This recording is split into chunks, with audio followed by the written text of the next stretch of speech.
In tonight's Climate Connection, the world, it's warming, and chances are it's stressing your home. Now, we all know Texas gets really hot in the summer, but over the last decade, it's only gotten hotter. Days over 105 degrees are more than 3 times more likely compared to last century. So how do you know if your home's ready to handle the heat? As First Alert meteorologist Jeff Ray explains, the answer may begin with the age of your home. Summers in Texas are getting hotter and more intense. To find out if your home is ready, the answer likely revolves around when your home was built. Modern-day energy codes didn't start until the year 2000. Energy codes have evolved. Building codes are enforced by people like Evan Roberts of the city of Fort Worth. This would be an R20. An R20 wall. Well, R20 is the requirement for walls in Fort Worth. R value is the ability of the insulation to resist the flow of heat. The higher the R value, the better it is at keeping outside heat from getting in during the summer or keeping heat inside the house during winter. Walls need to be R20. The roof needs to be R38. But homes built before 2000 might have a wall insulation value of only R13. Also, they likely were not built to modern codes of being airtight.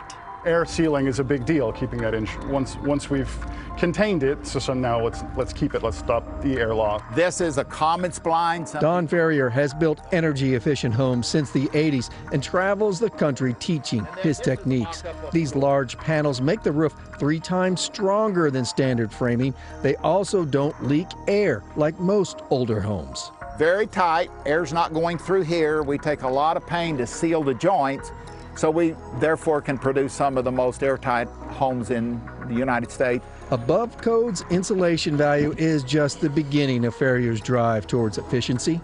A light-colored metal roof reflects heat in the summer, keeping the house cooler.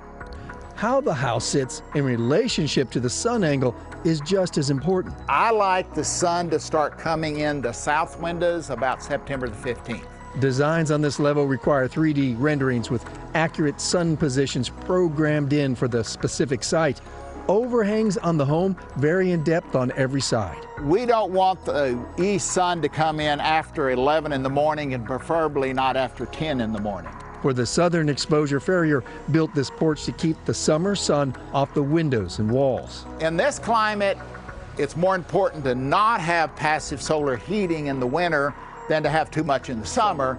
So if we don't have any on the inside in the winter, it's okay. But the biggest energy investment is on the roof. We have 22 panels collecting this hot summer sun all day long. Solar energy has put this house in near off-grid status. We are creating more energy than we are using. As the climate gets hotter, homes like these can make the changes more livable and affordable.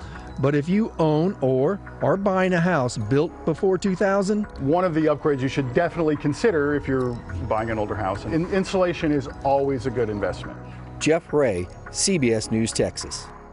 And one of the best things you can do if you own an older home, we're told replace your windows with energy efficient ones. I got to do that myself. And then pay someone to seal your attic from your living space and increase your attic insulation. All these little things help and try to keep some of the bills down as well. Sure.